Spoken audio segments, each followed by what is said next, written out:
আপনার ঘরে আজকে 20 বছর ধরে প্রত্যেক দিন রঙিন টেলিভিশন চলে।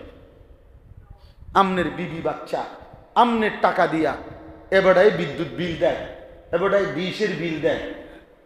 তুমি অভিভাবকের টাকা দিয়ে তুমি এই ঘরে কি পরিমাণ, আমার কাছে আরবি কিতাব আছে, ওয়ালা তাকরাবুজ জিনা কিতাবের নামে এটা, ওখানে আছে ওই পুরুষের চাইতে বেগায়রত, আত্মসম্মানহীন, ওই পুরুষের চাইতে অসভ্য কোনো পুরুষ হইতে পারে না, যে জানে যে তার স্ত্রী সন্তান এই টেলিভিশনের মাধ্যমে এটা দেখবে যে একজন উপযুক্ত যুবক, উপযুক্ত পুরুষ একজন জলজ্জান্ত নারীকে জড়ায়া ধরছে, চুমা দিতেছে, কোলে নিতেছে, নাচ গান করতেছে।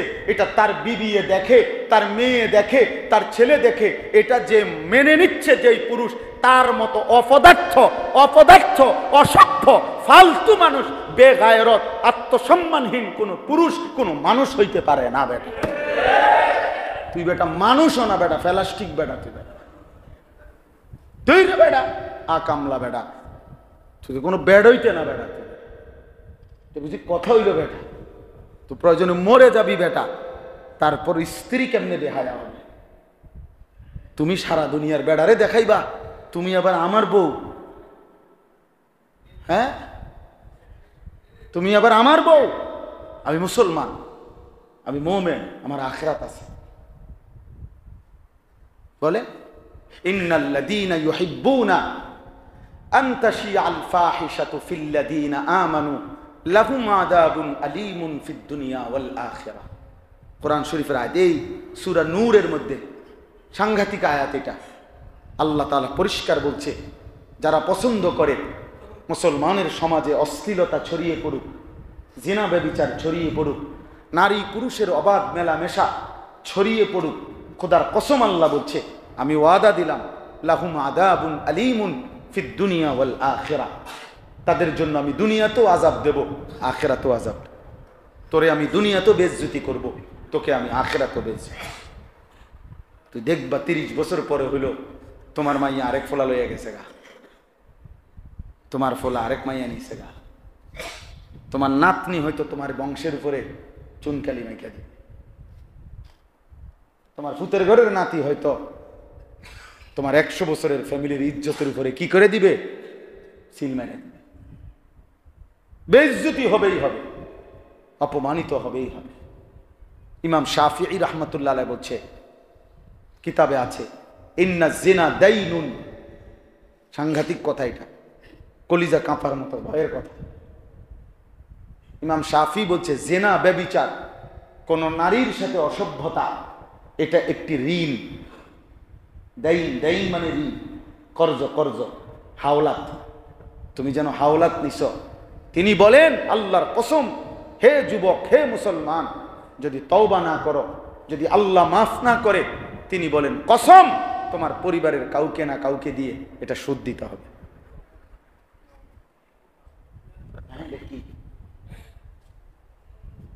অচিরেই তোমার মা, তোমার বোন, তোমার স্ত্রী, কন্যা, কেউ না কেউ এর শোধ দিতে হবে। বলেন আজ আমাদের সন্তানদেরকে কে বুঝাবে? মোবাইল ওদেরকে পাগল বানায় ফেলছে, নারীর ছবি এদেরকে মাতাল বানায় ফেলছে, উলঙ্গ দৃশ্য এদেরকে পাগল বানায় ফেলছে। জেনা তো সরাসরি করতে পারে না, কিন্তু সারা রাত জেনার ছবি দেখে। প্রত্যেক মানুষের ভিতরে দুইটা রিপু আছে, প্রবৃত্তি আছে, চাহিদা আছে। একটা হলো মন্দ প্রবৃত্তি, আর হলো উত্তম প্রবৃত্তি। মন্দ কাজের চাহিদা, উত্তম কাজের চাহিদা। তো এই মন্দ কাজের চাহিদাগুলো নিজের থেকে সরানো, নিয়ন্ত্রণ করা, আর উত্তম কাজের চাহিদাগুলো নিজের মধ্যে সুসজ্জিত করা, এটাই মূলত ইসলাহে নফস, এটাই মূলত তরিকত, এটাই তাসাউফ, এটাই তাজকিয়া, এটাই পীর মুরিদি, এটাই খানকার মেহনত, এটাই আউলিয়া বুজুর্গদের মেহনত।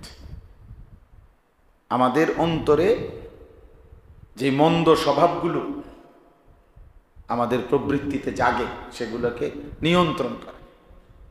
আর উত্তম স্বভাবগুলো দ্বারা সজ্জিত করা। আত-তাহাল্লি বিল ফাদাইল ওয়াত তাখাল্লি মিনার রাযাইল, মন্দ স্বভাব থেকে খালি করা, উত্তম স্বভাব দ্বারা সুসজ্জিত করা। যেমন মনে করেন হিংসা একটা মন্দ স্বভাব, তো এটা দূর করা। পরোপকার বা অপরের কল্যাণ কামনা, এটা একটা উত্তম স্বভাব, তো এটা নিজের মধ্যে আনা। মনে করেন রাগ, প্রচন্ড রাগ, কথায় কথায় উত্তেজিত হয়ে যাওয়া কিছু মানুষের স্বভাব, শুধু শুধু সেতে বললে আরো সেতে আরো সেতে, কোনোভাবেই সে তার রাগকে কি করতে পারে না, নিয়ন্ত্রণ করতে পারে না, এই বদ রাগ। তো এটা একটা মন্দ স্বভাব, এইটাকে নিয়ন্ত্রণ করা। সবর, ধৈর্য সহ্য, এটা একটা উত্তম স্বভাব, তো এটা নিজের মধ্যে আনা। এইরকম 10টি মন্দ স্বভাব আছে আউলিয়াদের ভাষায়, 10টি উত্তম স্বভাব আছে। মন্দ স্বভাবগুলো নিয়ন্ত্রণ করা, উত্তম স্বভাবগুলো দ্বারা অন্তরাত্মাকে সুসজ্জিত করা, এইটাকেই বলে ইসলাহে নফস। আউলিয়াদের মেহনত, তরিকা তাসাউফের মেহনত, তাজকিয়ার মেহনত। তো মূলত ইসলাহে নফস, এটার মূল ফিকির ছিল এইটাই।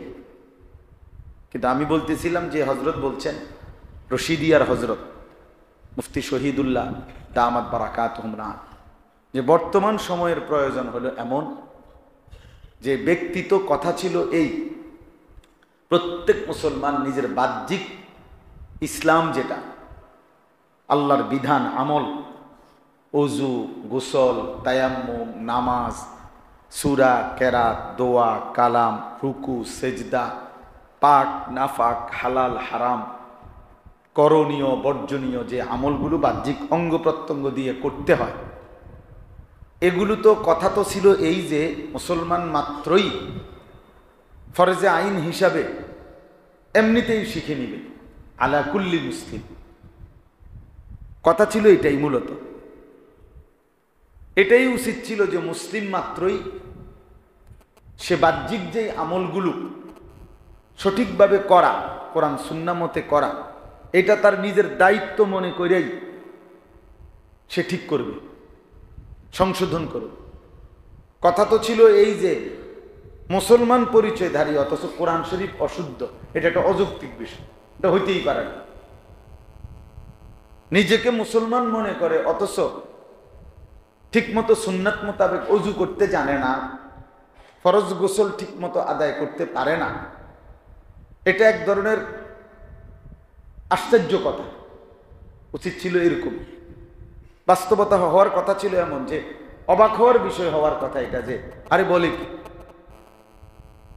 বলে কি এটা যে মুসলমান পরিচয় দেয় অথচ সে সুন্নাত মোতাবেক ওযু কেমনে জানে না, সে 10টা সূরা শুদ্ধ পড়তে পারে না, কোরআনুল কারীম দেখে দেখেও শুদ্ধ পড়তে জানে না, 60 বছর বয়স হয়ে গেছে, এখনো হালাল হারাম পাক নাফাক এটাই বোঝে না। মুসলমান এত বড় অপদার্থ হয় কেন? মুসলমান এত বড় ফালতু হয় কেন? একটা এত লম্বা হায়াত এমনি পার হয় কেন? এটা রীতিমতো আশ্চর্য, এটা রীতিমতো অবাক করা বিষয়। কিন্তু আজকে এইটা এক নিদারুণ বাস্তবতা যে উম্মতের বিশাল অংশ 10টা সূরা শুদ্ধ পড়তে জানে না, উম্মতের বিশাল অংশ সুন্নাত মোতাবেক ওযু গোসল, এমনকি ফরজ গোসল অনেকে সঠিক তরিকায় জানে না। আপনি জিজ্ঞাসা করেন, চলেন আমার সাথে যদি চ্যালেঞ্জ করেন, আমি চ্যালেঞ্জ নিতে রাজি। আপনি স্কুল কলেজ পড়ুয়া 100 জন সাবালক ছেলে, অর্থাৎ যাদের বয়স 15 বছর হয়েছে, যাদের উপরে গোসল ফরজ হয়, বীর্যপাত হয়, তো তাদেরকে আপনি দাঁড় করান আর বলেন যে ফরজ গোসলের সময় নাকের নরম জায়গায় পানি পৌঁছানো ফরজ, কুলি করা ফরজ। এখন এই নাকের নরম জায়গা, এই নাক এরকম বাঁকা হয় যে দূর, এর দূরে কয় নরম জায়গা। নাকের দুই অংশ, এখান থেকে ওই অংশ শক্ত, এটা নড়ে না, কিন্তু এর দূর নড়ে, এই যে নড়ে না, এইটারে কয় নাকের নরম জায়গা। এইটা যেতটুকু ভিতরে, এতটুকু পর্যন্ত ফরজ গোসলের সময় বীর্যপাত হলে ওই ফরজ গোসল করা, এই সময় এই নাকের নরম জায়গায় পানি পৌঁছানো ফরজ। তাহলে এটা অজুর মতো শুধু খোঁচা কদ্দুর দিলে হইতো না। অজুর মধ্যে নাকে পানি দেওয়া হলো সুন্নত, কিন্তু ফরজ গোসলের মধ্যে নাকে পানি পৌঁছানো কি ফরজ। তো এক কথায় দুটা এক কথা। তাইলে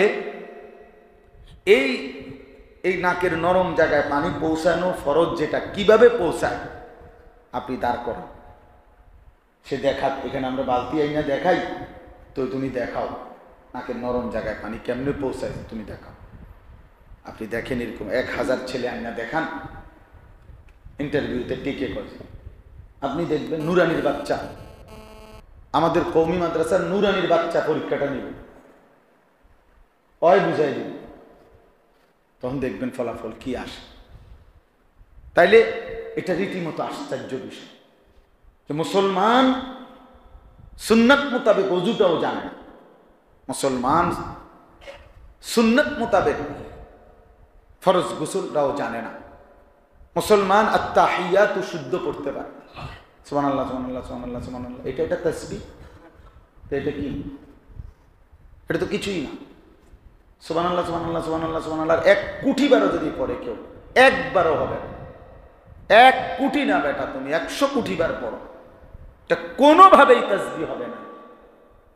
সুবহানাল্লাহ কোনো তাসবিহ না, আলহামদুলিল্লাহ আলহামদুলিল্লাহ আলহামদুলিল্লাহ আলহামদুলিল্লাহ, এটা কোনো তাসবিহ না।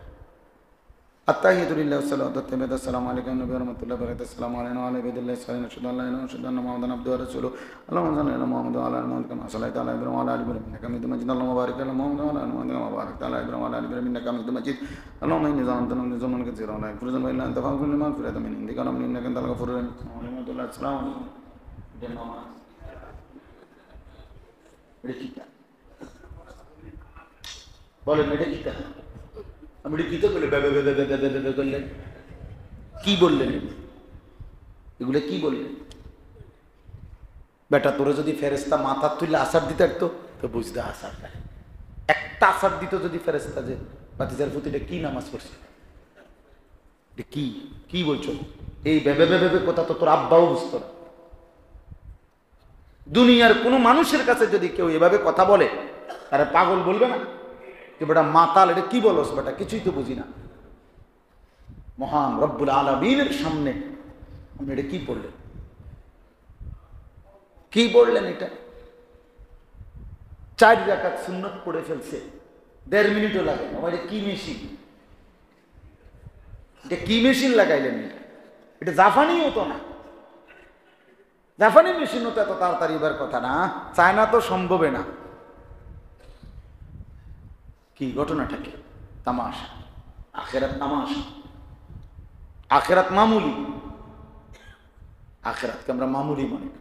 হাসরের মাঠ এটা মনে একটা খামখেয়ালি ফুটবলের মাঠ, অথচ খোদার কসম বাপ, হাসরের মাঠ সেই মাঠ সাইয়্যিদুনা আদম থেকে আখিরি নবী পর্যন্ত ১৬ লক্ষ আম্বিয়ায়ে কেরাম যে মাঠের ভয়ে দিবা নিশি চোখের পানি ফেলে কানছে, ওই মাঠের নাম হাসরের মাঠ।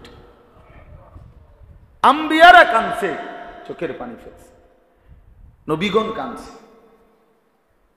ইব্রাহিম আলাইহিস সালামের মতো নবী যেই মাঠের ভয়ে আল্লাহর কাছে বলছে, রব্বি লা তুখজিনি ইয়াউমা ইউবাসুন ইয়াউমা লা ইয়ানফাউ মালুন ওয়ালা বানুন। ইব্রাহিম আলাইহিস সালামের দোয়া কোরআন শরীফে আছে। আল্লাহ যেদিন কবর থেকে তুলবেন হাসরের ময়দানে, সেদিন আমি ইব্রাহিমকে বেইজ্জতি করবেন না, বড় ভয় হয় মাওলা। তার ইব্রাহিম নবী যদি এটা বলে, আপনি কে? আমি কে? নবী সাল্লাল্লাহু আলাইহি ওয়াসাল্লাম 5 ওয়াক্ত নামাজের পরে যে কতগুলো দোয়া নিয়মিত পড়তেন নবীজি, তার মধ্যে একটা দোয়া এটা, আল্লাহুম্মা হাসিবনি হিসাবান ইয়াসীরা। আয় মাওলা, আমি আপনার বন্ধু, আমি আপনার মাহবুব, জানি আমি আপনি আখিরাতে আমাকে অনেক সম্মান, অনেক মর্যাদা দিবেন। তবুও না মাওলা, আমার বড় ভয় হয়, আপনি বন্ধুর হিসাবটাই সহজ করে দিয়েন। হাসিবিনি, এটা তো এক বচন, নিজেকে বলছে, নিজেকে। আল্লাহুম্মা হাসিবিনি হিসাবান ইয়াসীরা। তাহলে আপনি কে, আমি কে? তো বলতেছিলাম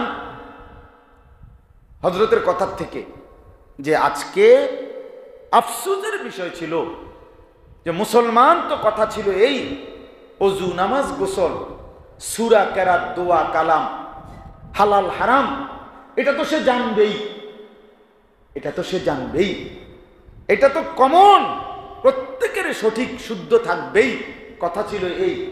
আর এর উপরি, এর অতিরিক্ত অন্তর পবিত্র করা, অন্তরটাকে আলোকিত করা, সেটার জন্য ইসলাহি মেহনত, সেটার জন্য আল্লাহওয়ালার সোহবত, সেটার জন্য হক্কানি বুজুর্গের সান্নিধ্য, কথা ছিল এই। কিন্তু হযরত বলেন আজকে আমরা অবস্থা এই দাঁড়াইছে যে উম্মতের ওযুও ইসলাহ করতে হয়, গোসলও ইসলাহ করতে হয়, রুকুও ইসলাহ করতে হয়, সেজদাও ইসলাহ করতে হয়, আলাম তারা সূরাটাও ঠিক করে দিতে হয়, তাব্বাতিয়াটাও ঠিক করতে হয়, 60 বছর বয়স্ক মানুষকেও রুকু ঠিক করে দিতে হচ্ছে, সেজদা ঠিক করে দিতেছে। এই জন্য আজকে উম্মতের পুরা দ্বীনের ইসলাহ দরকার, শুধু অন্তরের গুণগুলো না, পুরা জিন্দেগির কি দরকার? ইসলাহ দরকার, জিন্দেগির ইসলাহ দরকার, বুঝছেন? এই কারণে বাস্তবতা হলো এটা, বর্তমানে সময়ের প্রয়োজনে আরো ব্যাপকভাবে এই ইসলাহি মজলিস মাসিক অথবা আরো যদি কোনো উপায় থাকে, আমি এই মাত্র বললাম যে আজ থেকে 50 বছর আগে, মনে করেন আনুমানিক বললাম, আমাদের বুজুর্গ করাচির হযরত আরিফ বিল্লাহ হযরত মাওলানা শাহ হাকিম মোহাম্মদ আখতার রাহমাতুল্লাহ আলাইহি, ওনার শায়খের নির্দেশে মুহইয়ুস সুন্নাহ হযরত মাওলানা শাহ আবরারুল হক হাকিমুল উম্মত থানভী রাহমাতুল্লাহ আলাইহির খলিফা ছিলেন, ওনার নির্দেশে আরো 50 বছর আগে কিতাব লিখছে 1 মিনিটের মাদ্রাসা। কিতাবের নাম 1 মিনিটের মাদ্রাসা, 1 মিনিটের মাদ্রাসা, কিতাবের নাম এটা তালিম হয় অসংখ্য মসজিদে সারা পৃথিবীতে। বইয়ের নামই হলো কয় 1 মিনিটের মাদ্রাসা। অর্থাৎ এটা তার উদ্দেশ্য এই কথা বোঝানো, হে আল্লাহর বান্দা, হাজার ব্যস্ত আপনি, তো 1টা মিনিট সময় আল্লাহর কথা শোনেন, তবুও দিন শেখে। 1 মিনিটে সময় দেন, 1 মিনিটই দেন। আমার খুলনার হযরত, বাংলাদেশের অন্যতম একজন বুজুর্গ হযরত মাওলানা মুফতি নুরুল আমিন সাহেব, হযরত বলেন যে কোন ব্যক্তি, আল্লাহ তাআলা বলছে জিকির করো বান্দা, এটা আদেশ, যদি 24 ঘন্টা সে দুনিয়াবি হাজারো ব্যস্ততার ভিতরে আল্লাহকে ডাকতে নাও পারে, তো কমপক্ষে হযরত বলেন যে আর কিছু না পারো তো ঘুমের আগে একবার শুধু খেয়াল কইরা, যে সারা দিনের হিসাব কইরা হলো একবারের জন্য হলো সুবহানাল্লাহ, আলহামদুলিল্লাহ, আল্লাহু আকবার, লা ইলাহা ইল্লাল্লাহ। হযরত বলেন যে একবারই পড়ো, এই 4টা 4 বার ঘুমায়, তবুও রবের কাছে বলতে পারবা, মালিক একবার হলেও আপনার নাম নিছিলাম। নবী সাল্লাল্লাহু আলাইহি সাল্লাম বলছেন সুবহানাল্লাহ একবার পড়া উহুদ পাহাড়ের চাইতে ভারী নেকি, আলহামদুলিল্লাহ একবার পড়া উহুদ পাহাড়ের চাইতে ভারী নেকি, আল্লাহু আকবার একবার পড়া উহুদ পাহাড়ের চাইতে ভারী নেকি, লা ইলাহা ইল্লাল্লাহ একবার পড়া উহুদ পাহাড়ের চাইতে ভারী নেকি। আর 4টা একবার বলা, নবীজি বলে আল্লাহর এই জমিনের যত কিছুর উপরে সূর্যের আলো পড়ে সবটার যা মূল্য আমি মুহাম্মদের নিকট তার চাইতে বেশি মূল্য। কয়বার? এখন একবার পড়েন চারটা। সুবহানাল্লাহ, আলহামদুলিল্লাহ, আল্লাহু আকবার, লা ইলাহা ইল্লাল্লাহ, সুবহানাল্লাহ, আলহামদুলিল্লাহ, আল্লাহু আকবার, লা ইলাহা ইল্লাল্লাহ। একবারই পড়ে, শুদ্ধ করে পড়ে, শেখা দরকার। সুব এখানে বার মধ্যে কলকলা, এটা সুব কলকলার মতো হইতে। হা এটা হা হলকের মধ্যখান থেকে এমনি হইতে, মানে সুবহানাল্লাহ কইলে হা কই, সুবহানাল্লাহর হা কই। আর আল্লাহ এই লাস্টে একটা গোল হা আছে, আল্লাহু, ঠিক না? আল্লাহ লিখতে ছোট আর একটা হা আছে না লাস্টে? তো আপনি দেখুন সুবহানাল্লাহ সুবহানাল্লাহ সুবহানাল্লাহ সুবহানাল্লাহ সুবহানাল্লাহ সুবহানাল্লাহ সুবহানাল্লাহ সুবহানাল্লাহ, এনে তো লামের মধ্যে শেষ সামনের কথা, হাটা কই? শেষে যে ছোট হাটা এটা কই? বলেন না কেন? তাহলে এরকম এক কোটি তাসবিহ পড়লে হা কো, তো এটা হা, এটা বলতে হবে না? কথা বলেন না, এটা উচ্চারণ করতে হবে না? তো এই জন্য বললাম, আমার মূল কথা হলো কি দাঁড়াইলো, আমার মূল বক্তব্য হলো এই আপনারা যারা এখানে বসছেন, নিজের ইসলাম নিজের সংশোধনের আরো ফিকির করেন।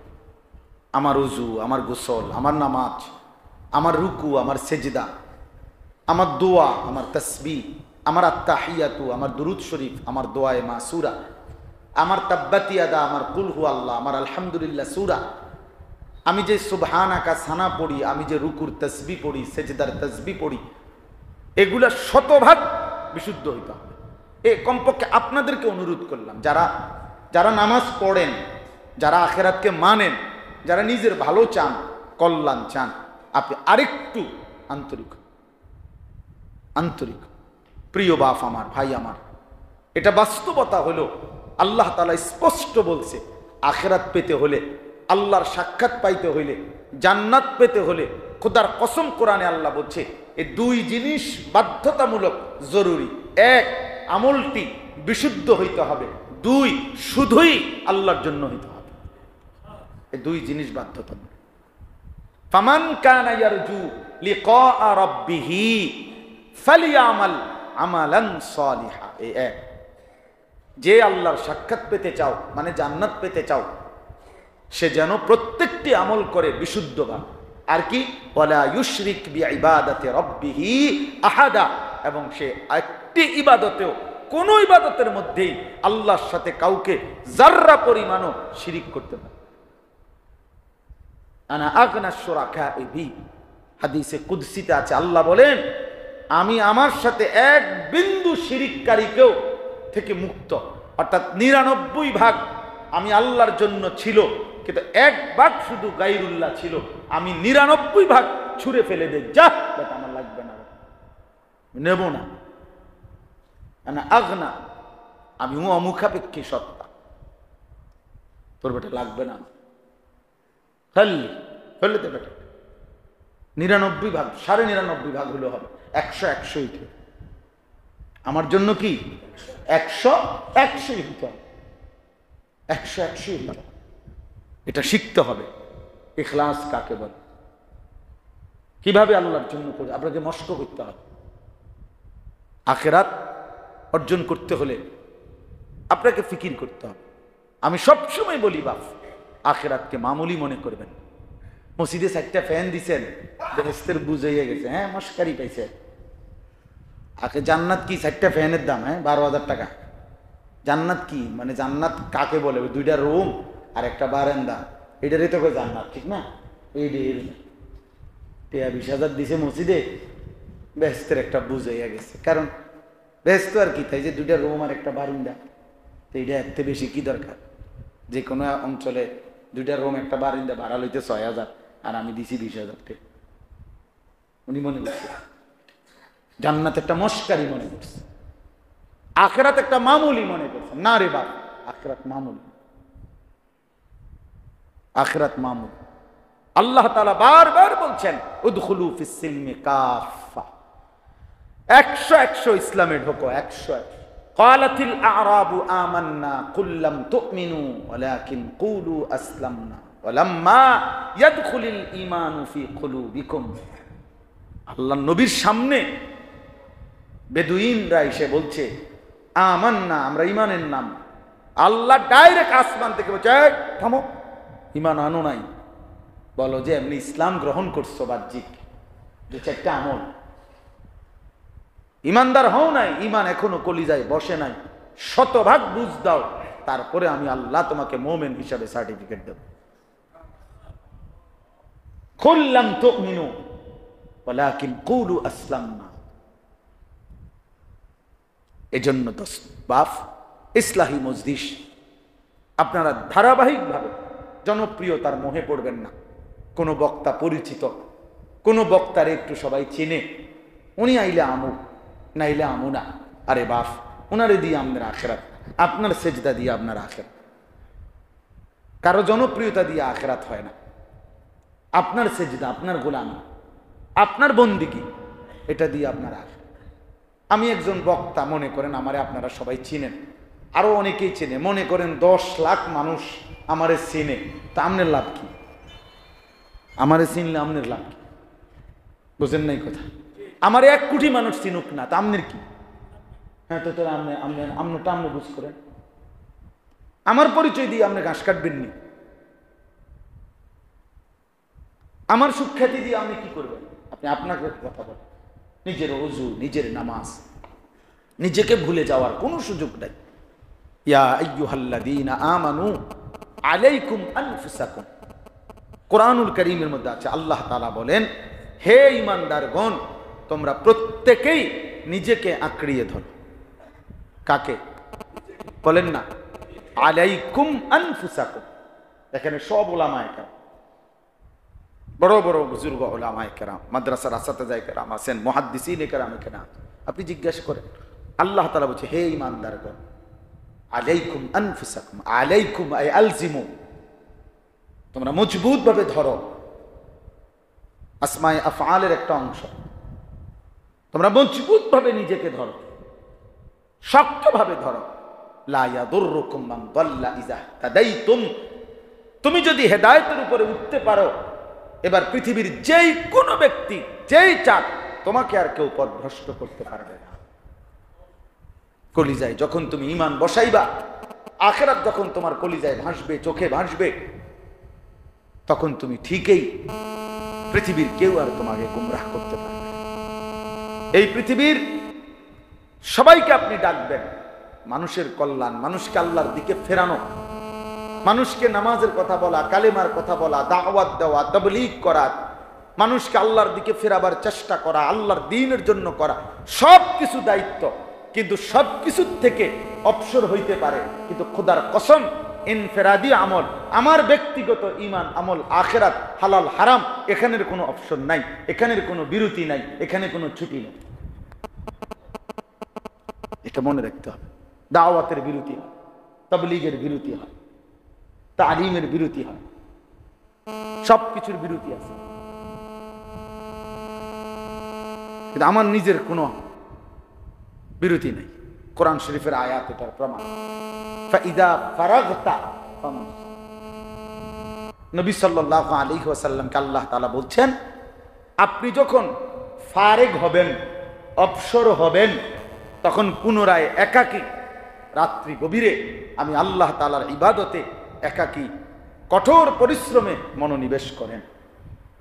তার মানে এখানে স্পষ্ট তাফসিরে আছে, সারাদিনে যে উম্মতকে দাওয়াত দিছেন, আল্লাহর পথে ডাকছেন, হাজারো দিনই কাজ করছেন, এগুলোর থেকে আসার পরে যখন আপনি অবসর হবেন, তো এবার ওইগুলোর থেকে তো অবসর হইলেন, কিন্তু আপনার একাকী ইবাদতের ছুটি এখনো হয় নাই। এবার পুনরায় ফানসব, পুনরায় তাহাজ্জুদ, পুনরায় সেজদা, পুনরায় তেলাওয়াত, পুনরায় দোয়া, পুনরায় মুনাজাত, পুনরায় কান্নাকাটি, একাকিত্বে লেগে যান। তাহলে ইনফেরাদি আমলের ছুটি হইছে? কথা বলেন না কেন? ইজতেমাই আমলের ছুটি, ইজতেমাই আমলের ছুটি দিছে, বলছে এখান থেকে ফারেগ হইতে পারেন, এখান থেকে ফারেগ হইতে পারেন। এই জন্য বাপ, এই ইসলাহি মজলিস, ইসলাহে নফস, আত্মসংশোধন। খু আনফুসাকুম, আল্লাহ তাআলা বলছেন হে ঈমানদার তোমাকে বাঁচাও, ও আহলিকুম পরিবারকে বাঁচাও। আলাদা বললেন কেন? তোমরা সকলেই নিজেকে বাঁচাও এমনি বলেন না, আলাদা করে ভাগ করে দিছে কেন? অর্থ হইল তাফসীরের মধ্যে আছে, যদি কখনো উম্মত, হে বান্দা, যদি কখনো এমন হয় যে তোমার হাজারো চেষ্টার পরেও তোমার স্ত্রী সন্তান কেউ আল্লাহর দিকে ফিরল না, জাহান্নাম থেকে বাঁচার চেষ্টা করলো না, তোমার অব্যাহত চেষ্টার পরেও তবুও কু আনফুসাকুম, তুমি একা হলেও নিজেকে বাঁচাও। বুঝেন নাই কথাটা? তোমার কি নাই? ছুটি নেই। जिसकी सबक याद हुई उसकी छुट्टी ना मिली। আখিরাতের সবক যার ইয়াদ হইছে, পরকালের সবক যার কলিজায় বসছে, তার কোনো ছুটি নাই। এজন্য মুমিনের কোনো ছুটি হয় না, মুমিনের কোনো ছুটি হয় না। ইমানদারের পুরা জীবন হাত্তা ইয়াতিয়াকাল ইয়াকিন, মৃত্যু আসা পর্যন্ত আল্লাহ বলছে ওয়াবুদ রাব্বাক, তোমার রবের ইবাদত করো, আপনার রবের ইবাদত করুন মৃত্যু আসা পর্যন্ত। ছুটি নাই, ছুটি নাই। বিশ্রাম হবে কবরে, মেহনত হবে দুনিয়াতে, আরাম হবে জান্নাতে। খালাস, 3 শব্দ। বিশ্রাম হবে, আরে মেহনত হবে কোথায়? বিশ্রাম হবে কোথায়? আরাম হবে কোথায়? আরাম হবে। কোনো ছুটি নেই, ইমানদারের ছুটি হয় না। আমাদের হযরত মাওলানা আবু তাহের মিসবাহ আদিব সাহেব হুজুর, বাংলাদেশের উজ্জ্বল নক্ষত্র, সারা পৃথিবী যাকে শ্রদ্ধা করে, বাংলাদেশের এক নীরব সাধক, যে আজ অর্ধ শতাব্দী ধরে উম্মতের দ্বীনি খেদমত, এলেম আমলের খেদমত করে যাচ্ছেন, সেই প্রিয় মানুষ হুজুরে ওনার মাদ্রাসার তালেব এলেমদেরকে কোনোদিনও, এটা হুজুরের একটা বিখ্যাত উক্তি, যে তালেব এলেমেরও পরীক্ষা পরবর্তী যে বাড়িতে যায়, উনি এটাকে ছুটি বলে না, এটা ছুটি না, কোনো ছুটি নাই আমাদের। উনি বলছে শুধুই আমাদের কাজের শিডিউল, কাজের রুটিন বদলাবে। ছুটি কিসের আবার? তোমাদের 1 সপ্তাহ ছুটি মানে আর 5 ওয়াক্ত নামাজও পড়তে হবে না, হালাল হারামের কোনো পার্থক্য করতে হবে না, চরিত্র হেফাজত রাখতে হবে না, নজরও হেফাজত রাখতে পারবে না, কিচ্ছুর দরকার নেই। পাঞ্জাবিটা খুলবা, বাইক গিয়া মোবাইলটা লইবা, আবার বৃহস্পতিবারে মোবাইল নিছো, শনিবার পরের সপ্তাহ আবার যখন বাইক রওনা দিছো মাদ্রাসায়, তারপরে মোবাইলটা রাইখা বাইতে ছুটি। হের ছুটি, হে কি এর নামাজ, কি এর রোজা, কিসের হালাল হারাম, কিসের বেড়া বেড়ি, হেতে সব দেখকে শেষ করেছে।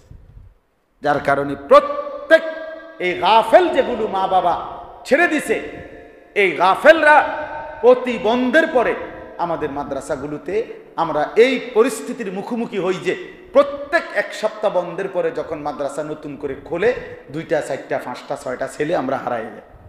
হাইতে পড়তো না, একের সব মাদ্রাসার হালাত, হাইতে পড়তো না। কিরে পড়তি না? পড়তাম না রে, ভাল লাগে না। কিটা ভাল লাগে না? কি ভাল লাগে না হেইতো কইতার না। আসল কথা হইলো ওই যে 1 সপ্তাহ অব্যাহত নারী ছবি, নাটক, সিনেমা, নর্তকীর ছবি মোবাইলের অব্যাহত, এটা তারে পাগল বানায়,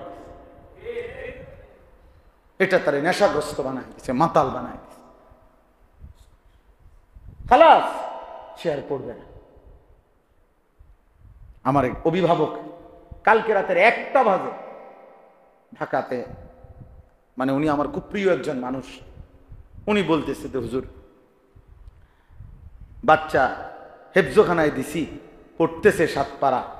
আহা, বাচ্চা কয় কি আইসা পড়ছে, হেতে আর পড়তো না। হেতের কথা হইলো তার মা বাপরে কয়, বাচ্চা আমি বুঝছি তোমরা আমার উপরে ভর করে বেহেস্তে যাওয়ার একটা বুদ্ধি করছো, আমাকে দিয়ে বেহেস্তে যাওয়ার ফোন দিয়ে আসছো। ওই যে আমরা ওয়াজ হয়েছে কোষ, কেমন বুদ্ধি চিন্তা করছি, কোথায় আমরা আসি এখনকার বাচ্চা। এই কথা আপনি জীবনে শুনছেন? আমরা বাপ দাদার আমলে জীবনে এরকম কোনো কথা কেউ কয় কি? আমি বুঝছি তোমরা আমাকে দিয়ে বেহেস্তে যাওয়ার একটা কি করছো, বুদ্ধি করছো। হ্যাঁ, এরপরে বলছে, উনি বলতেছেন আফসুস করে কাঁদা দিছে, হুজুর ওই কয় এদিক দিয়ে মাদ্রাসায় দিয়ে আসবেন, ওদিক দিয়ে আমি আত্মহত্যা করি, লাশ আনবেন পরের দিন, পড়বে না, পড়বে না। তো বলতেছিলাম যে মূলত মুমিনের কোনো ছুটি হয় না, ইমানদারের কোনো কি হয় না, ছুটি। অতএব আমার বাপ, আমি বারবার এই কথা বুঝাইতে চাই, আলাইকুম আনফুসাকুম কু আনফুসাকুম। আল্লাহ তাআলা বলছে এই পৃথিবীর সবার ফিকির করো, কুনতুম খায়রা উম্মাহ উখরিজাত লিন-নাস। সারা বিশ্ব মানবতার জন্য আমাকে আল্লাহ বানাইছেন, এটা ঠিক আছে, কিন্তু এক সেকেন্ডের জন্য আমি আমার ব্যাপারে অমনোযোগী হওয়ার কোনো সুরত নেই। সারা পৃথিবীর সব মানুষের কল্যাণে যত কাজ আছে ওই কাজের বিরতি হইতে পারে, ওই কাজের কি হইতে পারে, কিন্তু আমার ব্যক্তিগত হালাল হারাম, জায়েজ না জায়েজ, পাক নাফাক, আখিরাত পরকাল, ইবাদত বন্দিগির কোনো কি নাই, ছুটি নেই, ছুটি নেই। কোরআনের আয়াত শুনেন, সূরা নিসার মধ্যে আছে, আল্লাহ তাআলা আমাদের নবী সাল্লাল্লাহু আলাইহি সাল্লামকে লক্ষ্য করে বলছে, এক যুদ্ধে, হুনাইনের যুদ্ধ, মক্কা বিজয়ের পরে একটি যুদ্ধ হয়েছে। কাফেররা ছিল মাত্র 4000, মুসলমান ছিল 12000। আমাদের নবী সাল্লাল্লাহু আলাইহি সাল্লামের জীবনে এই একটাই যুদ্ধ, যেই যুদ্ধে মুসলমান বেশি ছিল, কাফের কম ছিল। 12000 ইমানদার সাহাবী আর কাফের মাত্র 4000। এই একটাই যুদ্ধ, হুনাইনের যুদ্ধ। তো ওই যুদ্ধে কিছু সাহাবীর অন্তরে এই কথাটা আসছে, আজকে আর কি যুদ্ধ করবে, আটটা গেলেই তো এগুলা বুঝে যাবে, এনে হয়তো আর আজকে আর তরবারি বা অন্যান্য কিছু বাইরও করানো লাগতো না, এমনি আটটা গেলে এইগুলা উড়ে যাব। কারণ আমরা 313 জন যেখানে 1000 সোয়াই লাইছি, 700 জন 3000 সোয়াই লাইছি, আর এখন হইলো আমরাই 12000, ওরা মাত্র কয় হাজার, 4000, প্রতি 3 জনে 1 জন, তারপরে ফু দিলেই তো এগুলা উড়ে যায়। এরকম একটু এমনি না বলি আমরা, মানে যাই হোক, যেটাই ওনাদের মনে একটা ভাবনা আসছে সাহাবায়ে কেরামের, কারো কারো এই আল্লাহ তাআলা বলে, আচ্ছা ঠিক আছে আগাও, সামনে আগাও।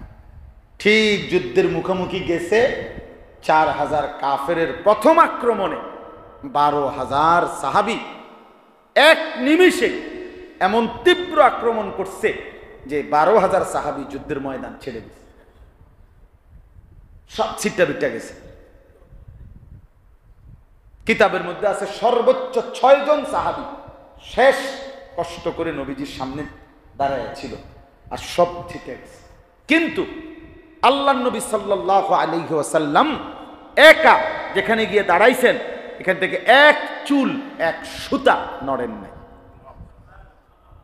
তো আল্লাহ তাআলা কোরআনের আয়াত নাজিল করছে, ফাকাতিল ফি সাবিলিল্লাহ, আপনি একাই আল্লাহর পথে যুদ্ধ করেন, একাই। ফাকাতিল, এটা এক বচন, একাই লড়াই করেন। লা তুকাল্লাফু ইল্লা নাফসাকা, বন্ধু এই কথাটা মনোযোগ দেন, লা তুকাল্লাফু ইল্লা নাফসাকা, শেষ পর্যন্ত মনে রাখেন আপনাকে কিন্তু আপনার ব্যাপারেই জিজ্ঞাসিত করা হবে, আর কারো কোনো জবাব যদি নাও দিতে হয়, আপনি আপনার জবাব কিন্তু দিতে হবে। 12000 আল্লাহ ছুটে গেছে আমার লোক, আমি পারছি না ধরে রাখতে, আচ্ছা ঠিক আছে মেনে নিলাম, আপনি দৌড় দিলেন কেন? বুঝেন নাই কথাটা? এটা কইলে আপনি কি করবেন? আপনি দৌড় দিলেন কেন? এই জন্য আল্লাহ তাআলা বলছে, লা তুকাল্লাফু ইল্লা নাফসাকা,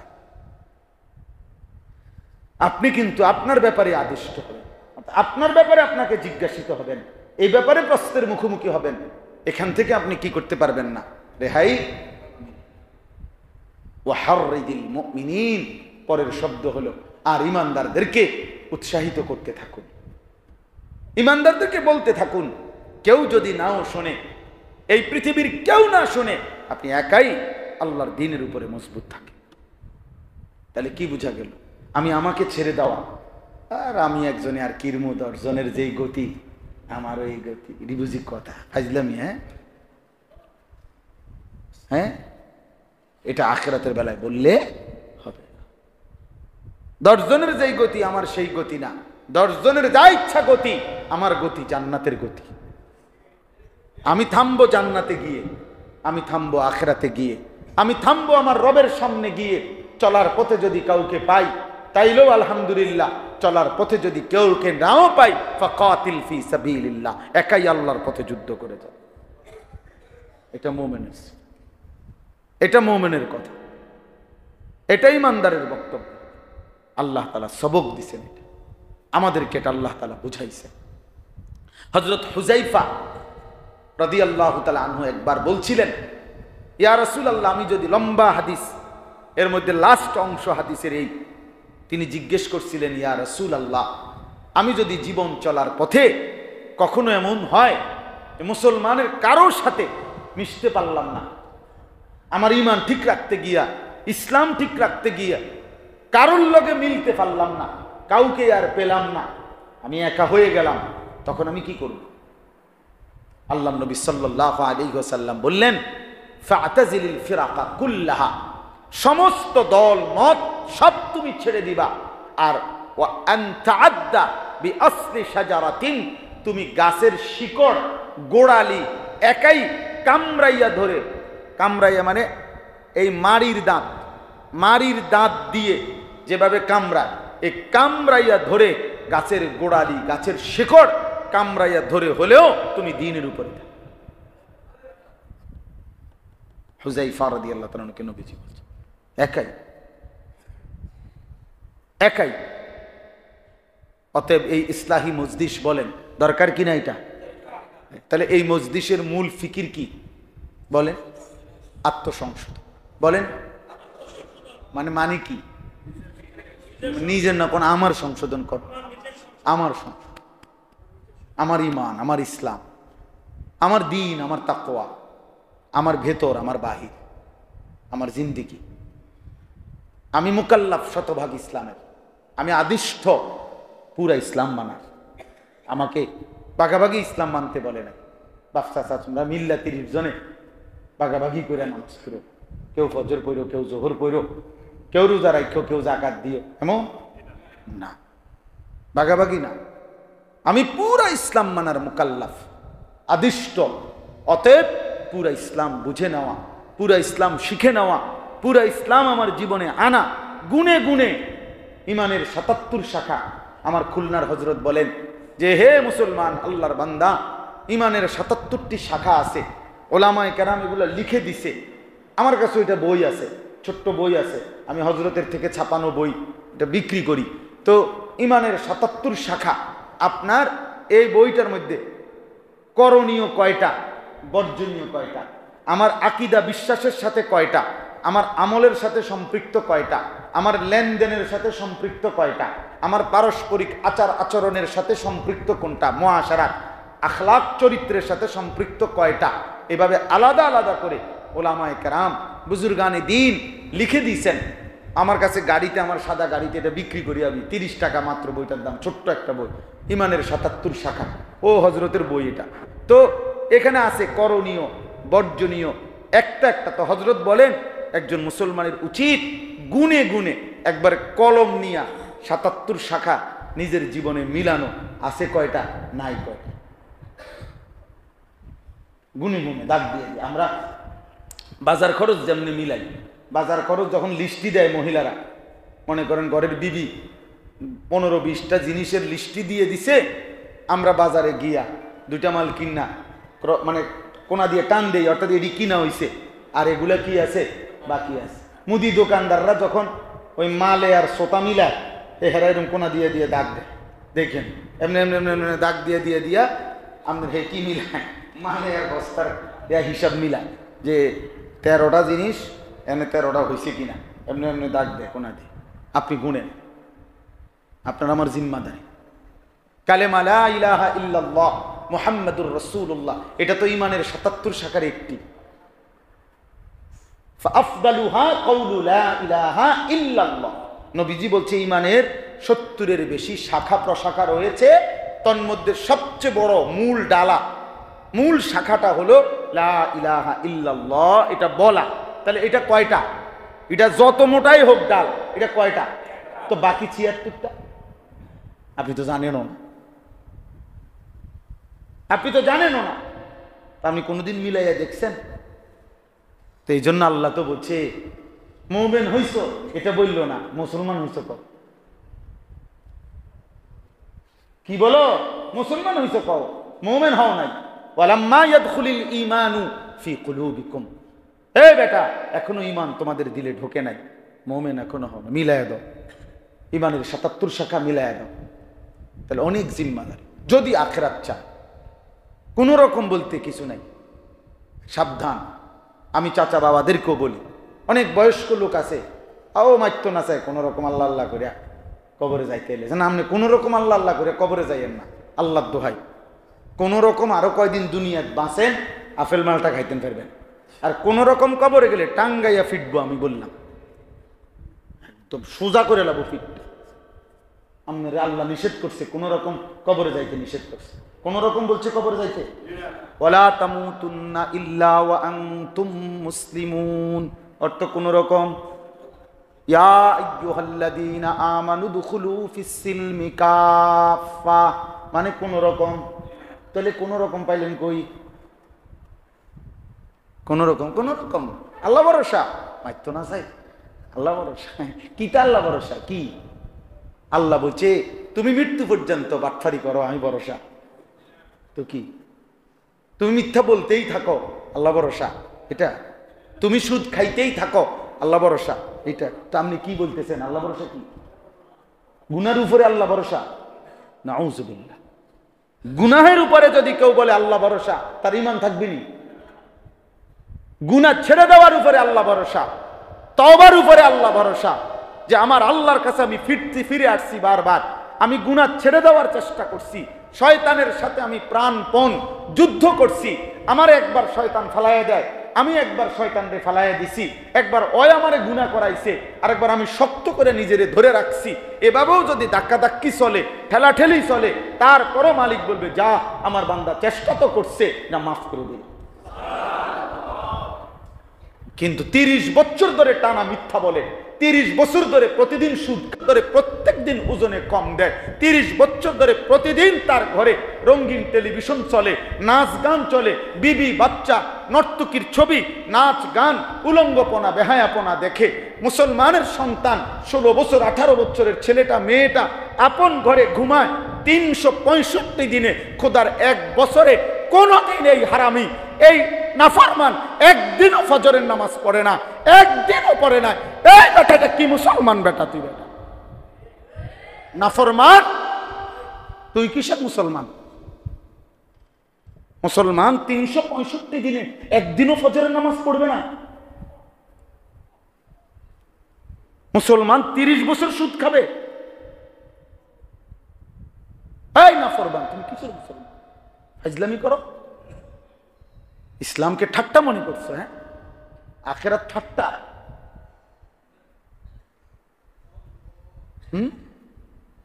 আপনার ঘরে আজকে 20 বছর ধরে প্রত্যেক দিন রঙিন টেলিভিশন চলে, আমনের বিবি বাচ্চা আমনের টাকা দিয়া এবারে বিদ্যুৎ বিল দেয়, এবারে ডিশের বিল দেয়।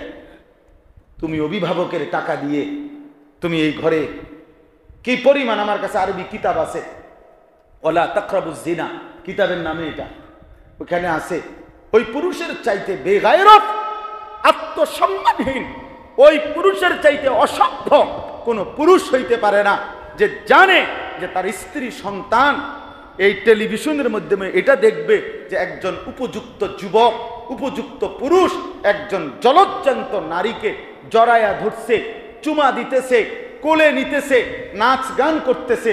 এটা তার বিবি দেখে, তার মেয়ে দেখে, তার ছেলে দেখে। এটা যে মেনে নিচ্ছে যেই পুরুষ, তার মতো অপদার্থ, অপদার্থ, অসভ্য, ফালতু মানুষ, বেগায়রত, আত্মসম্মানহীন কোন পুরুষ কোন মানুষ হইতে পারে না। বেটা তুই বেটা মানুষও না, বেটা প্লাস্টিক বেটা, তুই বেটা, তুই রে বেটা আকামলা বেটা, তুই কোনো বেড হইতে না বেটা, তুই বুঝি কথা হইল বেটা, তো প্রয়োজনে মরে যাবি বেটা, তারপর স্ত্রী কেমনে দেখায় হবে? তুমি সারা দুনিয়ার বেড়ারে দেখাইবা, তুমি আবার আমার বউ, হ্যাঁ তুমি আবার আমার বউ। আমি মুসলমান, আমি মুমিন, আমার আখিরাত আছে। বলে ইন্নাল্লাযীনা ইউহিব্বুনা আন তাশিআল ফাহিশাতু ফিল্লাযীনা আমানু লাহুম আযাবুন আলীমুন ফিদ দুনিয়া ওয়াল আখিরাহ। কোরআন শরীফের আয়াত, এই সূরা নূরের মধ্যে সাংঘাতিক আয়াত এটা। আল্লাহ তাআলা পরিষ্কার বলছে, যারা পছন্দ করে মুসলমানের সমাজে অশ্লীলতা ছড়িয়ে পড়ুক, জিনা ব্যভিচার ছড়িয়ে পড়ুক, নারী পুরুষের অবাধ মেলামেশা ছড়িয়ে পড়ুক, খোদার কসম আল্লাহ বলছে আমি ওয়াদা দিলাম লাহুম আযাবুন আলীমুন ফিদ দুনিয়া ওয়াল আখিরাহ, তাদের জন্য আমি দুনিয়াতেও আযাব দেব, আখিরাতেও আযাব। তোরে আমি দুনিয়াতেও বেইজ্জতি করব, তোকে আমি আখিরাতেও বেইজ্জতি। তুই দেখবা 30 বছর পরে হইলো তোমার মাইয়া আরেক ফোলা লইয়া গেছে গা, তোমার ফোলা আরেক মাইয়া নিছে গা, তোমার নাতনি হয়তো তোমার বংশের উপরে চুনকালি মাইকা দিবে, তোমার ফুতের ঘরের নাতি হয়তো তোমার 100 বছরের ফ্যামিলির ইজ্জতের উপরে কি করে দিবে, সিল মেরে দিবে। বেইজ্জতি হবেই হবে, অপমানিত হবেই হবে। ইমাম শাফিঈ রাহমাতুল্লাহ আলাইহি বলছে, কিতাবে আছে ইন্না জিনা দাইনুন, সাংঘাতিক কথা এটা, কলিজা কাঁপার মতো ভয়ের কথা। ইমাম শাফি বলছে জিনা ব্যভিচার, কোন নারীর সাথে অসভ্যতা, এটা একটি ঋণ। দাইন, দাইন মানে ঋণ, কর্জ, কর্জ, হাওলাত, তুমি যেন হাওলাত নিছ। তিনি বলেন আল্লাহর কসম, হে যুবক, হে মুসলমান, যদি তওবা না করো, যদি আল্লাহ মাফ না করে, তিনি বলেন কসম তোমার পরিবারের কাউকে না কাউকে দিয়ে এটা শোধ দিতে হবে।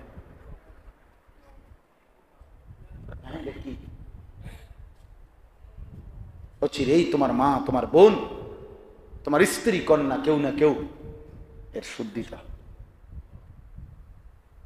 বলেন আজ আমাদের সন্তানদেরকে কে বুঝাবে? মোবাইল ওদেরকে পাগল বানায় ফেলছে, নারীর ছবি এদেরকে মাতাল বানায় ফেলছে, উলঙ্গ দৃশ্য এদেরকে পাগল বানায় ফেলছে। জেনা তো সরাসরি করতে পারে না, কিন্তু সারা রাত জেনার ছবি দেখে, সারা রাত উলঙ্গ দৃশ্য দেখে।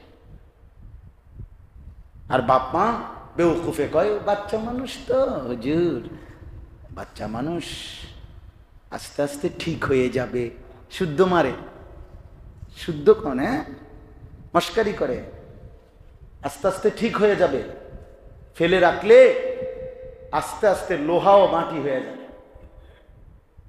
না মাটি লোহা হয়, মাটি নি লোহা হয় না, লোহা মাটি হয়। লোহা এবং মাটির সংস্পর্শে লোহা মাটি হয় না, মাটি লোহা হয়। তো ফেলে রাখলে লোহাও কি হয়ে যায়, মাটি হয়ে যায়। ফেলে রাখলে অযত্নে অবহেলায় ছেলেটাকে তার হাতে ছেড়ে দিলে, মেয়েটাকে তার নিজের হাতে ছেড়ে দিলে, এটা আস্তে আস্তে ঠিক হয়ে যাবে না? আস্তে আস্তে লম্পট হবে, আস্তে আস্তে চরিত্রহীন হবে, আস্তে আস্তে জুয়ারি হবে, জিনাখোর হবে, ব্যভিচারী হবে। আল্লাহ আমাদেরকে হেফাজত করে। অতএব আমি শক্ত কথা বলে ফেললাম, মাফ করে দিয়ে আমারে। বলার উদ্দেশ্য তো এটা, হৃদয়ে যেন বিবেক জাগে, অনুভূতি জাগে, অনুভূতি জাগে। আমরা যেন আখিরাতকে মামুলি মনে না করি, আখিরাতকে যেন মামুলি মনে না করি। চলেন ইনশাআল্লাহ নিয়ত করি যে আমরা আল্লাহকে মানবো ইনশাআল্লাহ। আমাদের আখিরাত দরকার, বাপ, আখিরাত দরকার। হাসলেও মরে যাবেন, কাঁদলেও মরে যাবেন। সুখের রাতও ভোর হয়, দুঃখের রাতও ভোর হয়।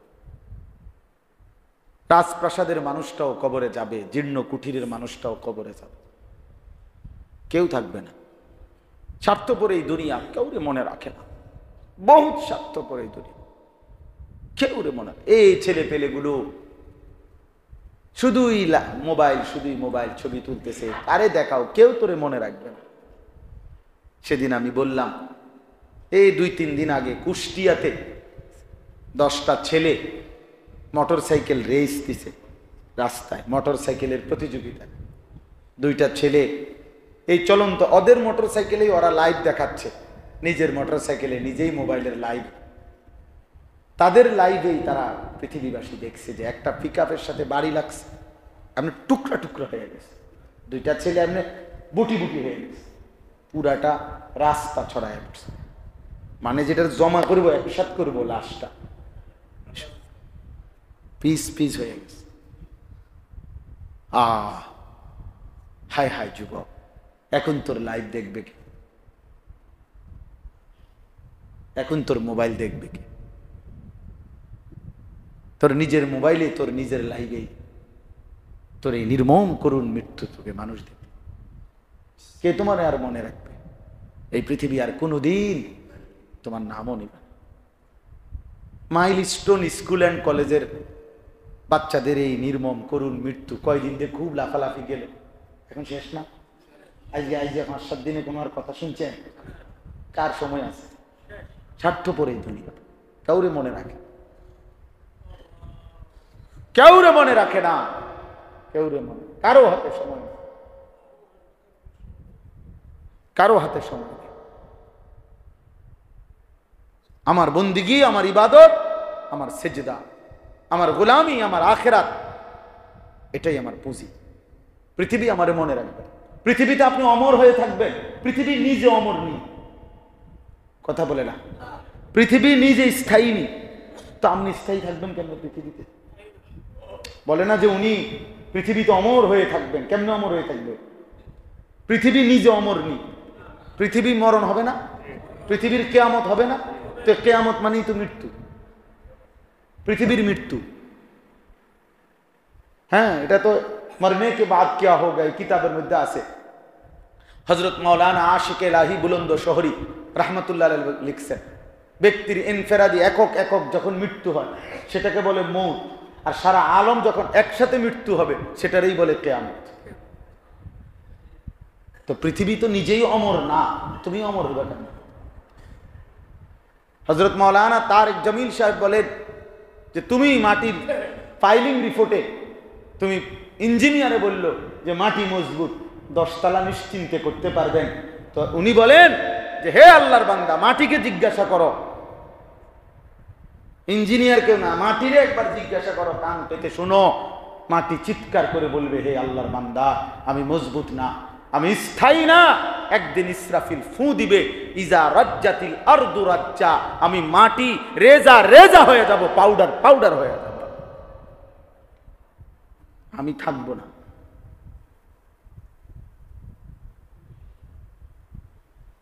অতএব আমরা প্রত্যেকে ইনশাআল্লাহ নিজের ঈমান, নিজের আমল, নিজের আখিরাত, নিজের বিবি বাচ্চা পরিবারের ঈমান আমল আখিরাতের ফিকির করব তো ইনশাআল্লাহ। আমার এটা কলিজার ফিকির। এদেশের কিশোর নওজোয়ান বদলাবে, আল্লাহর দিকে ফিরবে, আল্লাহকে চিনবে, এটা আমার অনেক বেশি স্বপ্ন। এই জন্য দিবা নিশি আমি বলতে থাকি, চেষ্টা করতে থাকি, আল্লাহ যেন তৌফিক দান করে, আল্লাহ যেন কবুল করে। আমরা কারো কাছে ইসলাম ঠেকা না, আমরা ঠেকা। আল্লাহ আমাদের কারো কাছে ঠেকা, আল্লাহ আমাদের কারো কাছে ঠেকা। এই শেষ কথাটা, এইটাই আয়াত, এই তর্জমাটা শুনে আল্লাহ তাআলা বলে, এই শুধু অর্থটা শুনেন তাইলে বুঝবেন। ইয়া আইয়ুহাল্লাযীনা আমানু, সূরা মায়েদার একটা আয়াত 54 নম্বর আমি পড়ছি, 6 নম্বর পারা, 5 নম্বর সূরা। এই সূরার মধ্যে আল্লাহ বলেন, হে ঈমানদারগণ, মান ইয়ারতাদ্দা মিনকুম আন দীনিহি, হে ঈমানদারগণ বলতে আমাদের এখানে কাকে কাকে বলছে, মানে বাদ পড়ছেন কে? হাত উঠান তো। এখানে হে ঈমানদারগণ বলাতে আমরা বাদ পড়ছি কেউ? আলহামদুলিল্লাহ, আমরা সবাইরে বলতেছি আল্লাহ।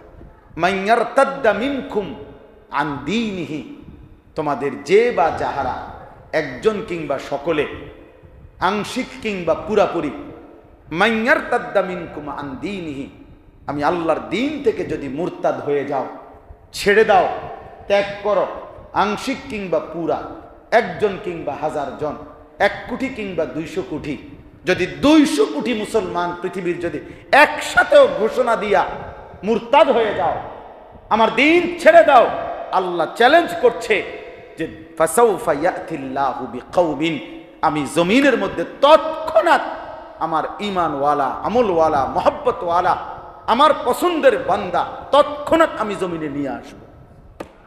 তুই সর, ঠিক আছে, যা, তুই সরে যা, তুই দেখবি 1 সেকেন্ড লাগবে না, 1 সেকেন্ডও গ্যাপ হবে না, বরং দেখবা 3টি গুণ বিশিষ্ট আমার প্রিয় বান্দা জমিনে আছেই আছে, তুমি নাই,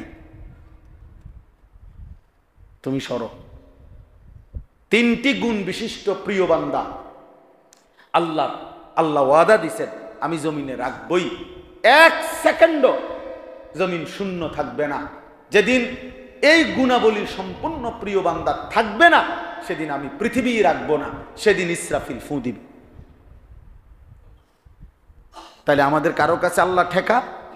ডাইরেক্ট হুমকি দিছেন, ডাইরেক্ট আল্লাহ চ্যালেঞ্জ করছেন, সরো, ছেড়ে দাও, বাধ্য বেটা, বাধ্য। তিন গুণ বিশিষ্ট বান্দা পৃথিবীতে আল্লাহ তৈরি করবেন, রাখবেন। দেখেন আমি আছি কিনা সেখানে, আপনি আছেন কিনা সেখানে। এক, ইউহিব্বুহুম ওয়া ইউহিব্বুনা, আল্লাহ বলেন জমিনে এমন বান্দা আমি নিয়ে আসবই, তৈরি করবই, আমি রাখবই যারা আমাকে ভালোবাসে, আমি যাদেরকে ভালোবাসি। এমন বান্দা আমার জমিনে থাকবে। তোমার মতো আঙ্গাল কাঙ্গাল না হইলেও আমি ওই পরিমাণ উপযুক্ত বান্দা জমিনে রাখবো, যে আমাকে ভালোবাসে, আমিও যাকে ভালোবাসি। আমি ইহাঁ সে তুম ওহাঁ সে, দুনো জানিব সে ইশারা হুয়া। জমিন থেকে বান্দা বলবে আল্লাহ আমি না আপনাকে ভালোবাসি। আরশে আজিম থেকে মাওলাও বলবে এই বান্দা আমিও তোকে ভালোবাসি। রাদিয়াতাম মারদিয়া, আমিও রাজি, তুমিও রাজি। ইরজিই, আইসা পড়ো। আল্লাহ যখন কোনো বান্দার উপরে চূড়ান্ত রাজি হয়, বান্দাও রাজি হয়, তখন আল্লাহ বলে আইসা পড়ো, ইরজিই, আও আয়ালো। বান্দা বলে আর থাকবো না মাওলা দুনিয়ায়। আল্লাহ যেন বলে কিত্তা থাকবার, যাকে রাজি করবার জন্য দিবানিশি সেজদা দিলা, এত বন্দিগি করলাম, সেই আমি তো রাজি হয়ে গেছি, আর থাকবা কেন? আইসেই পড়ো, ইয়া আইয়াতুহান নাফসুল মুতমাইন্নাহ ইরজিই ইলা রাব্বিক, তোমার সেই প্রিয় রবের কাছে ফিরে আসো, যার জন্য ফজরের সেজদা দিছিলা, যার জন্য 1000 বার 1,00,000 বার চোখ হেফাজত করেছিলে, যার জন্য অভাবের মধ্যে থেকেও হারাম খাও নাই, সেই মালিকের কাছে এসে পড়ো। একবার এক ইমাম সাহেব দাউদকান্দিতে, আমারে বয়স্ক ইমাম সাহেব, উনি আমারে জড়ায় ধরে একদিন কাঁদছিল আর বলছিল হুজুর আমি 26 বছর এই মসজিদে ইমামতি করি, আমার জীবনে হুজুর অল্প কয়টা টাকা বেতন পাই, জীবনে বাচ্চা বিবি বাচ্চার কত শখ কত আহ্লাদ জীবনে হুজুর টাকার জন্য পূরণ করতে পারি নাই। তো উনি আমারে বলছিল যে হুজুর আল্লাহ আমারে আখিরাতে দিবে কিনা। আমিও খুব কাঁদছিলাম, বলছিলাম হায় মাওলানা কি বলেন, আপনি চোখটা বন্ধ করবেন ইনশাআল্লাহ দেখবেন আপনি বাদশাহ হয়ে গেছেন। 26টা বছর আপনি কলিজার মধ্যে কতবারই ব্যথা অনুভব করছেন যে হায় আমি আমার বাচ্চার চাহিদা পূরণ করতে পারলাম না, যেহেতু হারাম পথে যায় নাই। হ্যাঁ, আল্লাহ তাআলা বলেন বান্দা আমার জন্য জীবনটা তুমি এমন করলে যাও আমি খুশি, তুমিও খুশি, সেই আইসা পড়ো আমার কাছে। তা আল্লাহ বলেন এমন বান্দা জমিনে ছিল, আছে, থাকবে। কি বলেন? কি ছিল, আছে। আমার আফসোস লাগে, চা দোকানে বসে এবার বিড়ি খায় আর টেলিভিশনে বেডিত নাচে, এবার তাকাইয়া থেকে এমনি ছাইয়া ছাইয়া বিড়ি খাইতে খাইতে কয় কয় ভালো মানুষ তো দেখি না, কই দেশটার তো ভালো মানুষ নাই। বাট ফার কোথাকার, কি ভালো মানুষ দেখোস না বেটা, এই বিড়ি খাই না ভালো মানুষ নাকি? ওটা ভালো মানুষ তো কি ভালো মানুষ কি তামনে লাগাইয়া বইয়া বিড়ি খাইতো নাকি? তাইলে ভালো মানুষ, ওটা ভালো মানুষ দেখে না। ভালো মানুষ এই ডকের হয়। আপনি ভালো মানুষ দেখবেন রাত গভীরে তাহাজ্জুদের সেজদা দেয় যারা, তারা না ভালো মানুষ। রাত গভীরে রাতের 3:30 4টা বাজে হেফজোখানার যে বাচ্চাগুলো কোরআনের সবক নিয়ে বসে, ওরা না ভালো মানুষ। আপনি সাদোয়ানে টোয়ান কিনতেন, বিড়ির আড্ডার মধ্যে আপনি ভালো মানুষ খুঁজেন কেন? অতএব আল্লাহর এমন প্রিয় বান্দা ছিল, আছে। আজিল্লাতিন আলাল মুমিনিন আইজ্জাতিন আলাল কাফিরিন। দ্বিতীয় গুণ হলো আল্লাহ বলেন এমন বান্দা থাকবেই যারা ইমানদারদের প্রতি নম্র, কাফেরদের প্রতি কঠোর। আশিদ্দাউ আলাল কুফার রুহামাউ বাইনা, এমন বান্দা। 3 নাম্বার, ইউজাহিদুনা ফি সাবিলিল্লাহ ওয়ালা ইয়াখাফুনা লাওমাতা লাইম, যারা সর্বদাই জান মাল দিয়ে আল্লাহর পথে জিহাদ করবে, যুদ্ধ করবে, আর কোনো কারো তিরস্কার, ঠাট্টা, হুমকি, ধমকি, কোনো কিছুকেই যারা ভয় পাবে না, এমন বান্দা আমার জমিনে ছিল, আছে, থাকবেই ইনশাআল্লাহ। আল্লাহ যেন এমন 3 গুণওয়ালা প্রিয় বান্দা আমাদেরকে কবুল করে। যালিকা ফাদলুল্লাহ, আল্লাহ বলে এটা আল্লাহর অনুগ্রহ। ইউতিহি মান ইয়াশা, তিনি যাকে ইচ্ছে করেন এমন বান্দা তিনি তাকে বানিয়ে থাকেন। এখন আপনি যদি, শেষ কথাটা হলো, আপনি যদি বলেন যে আল্লাহ বলছে আল্লাহ যাকে ইচ্ছা তাকে, এরকম 3 গুণওয়ালা, যে আল্লাহকে ভালোবাসে, আল্লাহও ভালোবাসে, যে কাফেরদের প্রতি কঠোর, ইমানদারদের প্রতি নম্র, যে আল্লাহর পথে জিহাদ করে, কারো কোনো কথায় ভয় পায় না, এমন বান্দা আর কয়জনই হবে? হয়তো লাখে একজন বা 10 লাখে 10,000 একজন, আমরা এমন বলতে পারি না।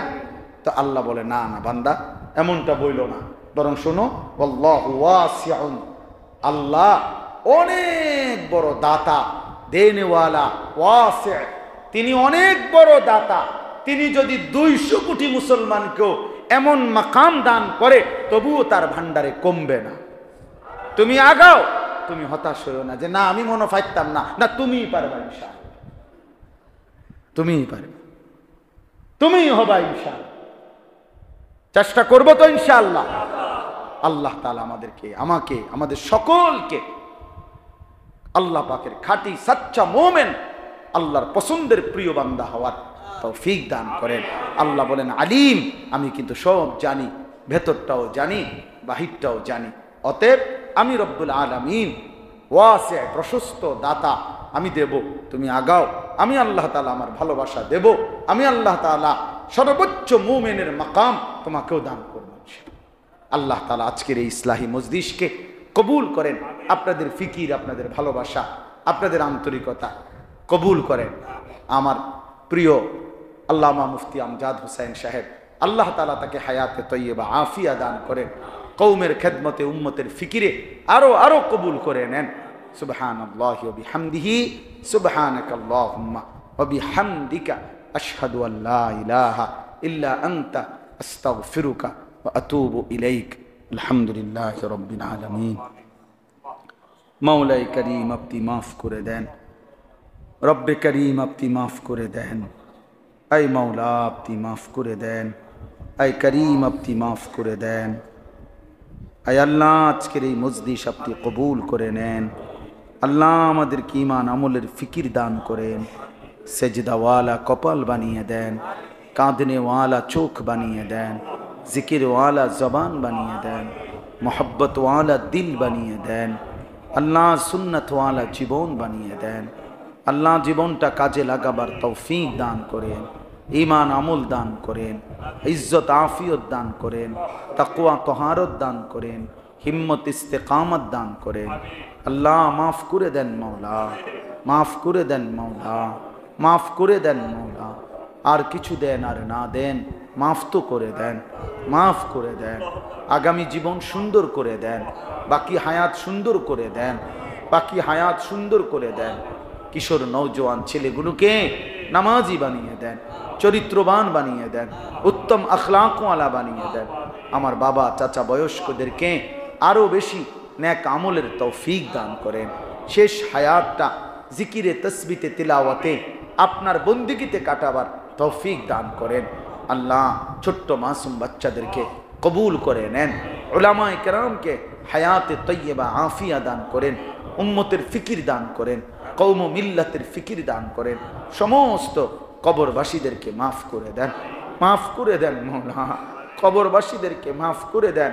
কিয়ামত পর্যন্ত কবরের আযাব মাফ করে দেন।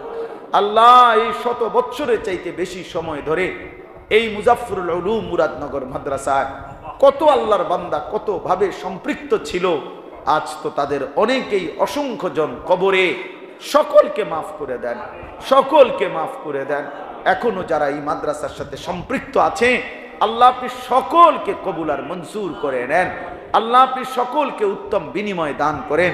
প্রতিটা ইট, বালু, মাটি, প্রতিটা কণিকার সাথে যাদের ভালোবাসা, দান, সাদাকা সম্পৃক্ত আছে, আল্লাহ আপনি তাদের সকলকে কবুল আর মঞ্জুর করেন, কবুল আর মঞ্জুর করেন। আয় আল্লাহ, জনাব কায়কোবাদ সাহেব সহ আল্লাহ তার খানদান বংশের সকলকে কবুল করে নেন। কওম ও মিল্লাতের খেদমত করার তৌফিক দান করেন। আল্লাহ আপনি আমাদের সবাইকে উত্তম জীবন দান করেন, উত্তম জীবন দান করেন, উত্তম জীবন দান করেন। আয় আল্লাহ, প্রিয় মৌলানা মুফতি আমজাদ সাহেবকে, তার আসাতাজায়ে কেরামকে, তার সকল শিক্ষক কর্মচারীদেরকে আফিয়তের জীবন দান করেন। তালিবে ইলমদেরকে আল্লাহ হক্কানি রব্বানি বা আমল আলিমে দ্বীন হিসাবে কবুল করে নেন। রব্বির হামহুমা কামা রব্বায়ানি সগীরা। আয় আল্লাহ, যার যত নেক